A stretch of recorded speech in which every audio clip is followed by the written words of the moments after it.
All right, asking you to be weather aware tonight, obviously. Brad, you're here talking about some of the changes in the forecast. What weather tomorrow? Yeah, not a huge deal, but the morning hours in particular. There's going to be a window between about 4 a.m. and about 11 a.m. that you're going to have to stay weather aware tomorrow. And it will be windy regardless of whether you see much rain at all. This front's got a lot of wind energy with it.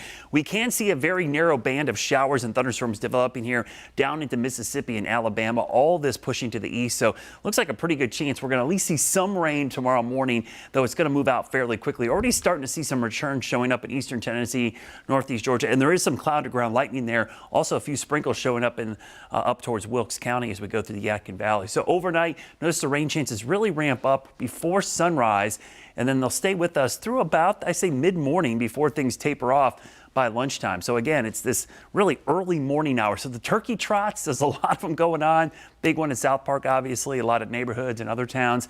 It's going to be wet in the morning for sure, and definitely pretty windy. But if you can hold off till later in the morning or even in the afternoon, conditions will improve. And actually by afternoon and evening, it should be a pretty nice day. It's also going to be very windy tomorrow morning. Southwest winds ahead of this front as the rain moves in 4 or 5 o'clock in the morning. You see the scattered storms, probably going to wake a lot of folks up, or you're at least going to hear it.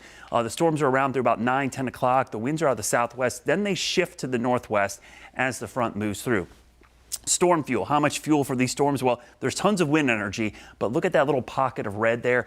It's low, but that's enough to kick off a scattered shower or thunderstorm that could be strong in the middle of the morning into early afternoon before everything gets out of here. So again, it's not all day. It's no washout. It's just the morning hours. And just to reiterate that, look at the highest rain chances. I'll get out of the way so you can see it between 4 a.m. and about 11 a.m. And then after that, it improves dramatically.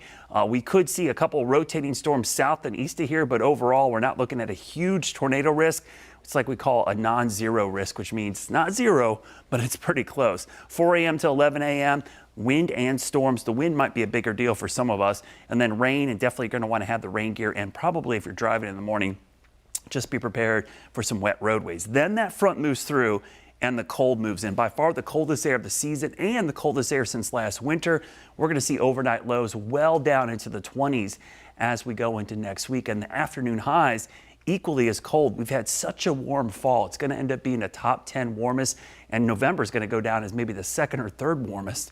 But tomorrow, probably the last day above average temperatures for a while. Below average Saturday, Sunday, into Monday and Tuesday, where highs could only be in the low to mid 40s. So this weekend, it starts mild tomorrow, even with the rain, but then by Friday into Saturday, temperatures start to go down. And by next week, it's just plain old cold. Your Guy Roofing 7-day forecast. Notice the morning lows down in the low to mid 20s. Monday and Tuesday morning in particular, that's a real hard freeze. So if you haven't detached the outdoor hoses, winterized the irrigation system, just got the house ready for winter, you're going to have to do it this weekend because we're going to have an extended period of freezing mornings and then a little bit of a moderation by late next week. We're back in the upper 50s.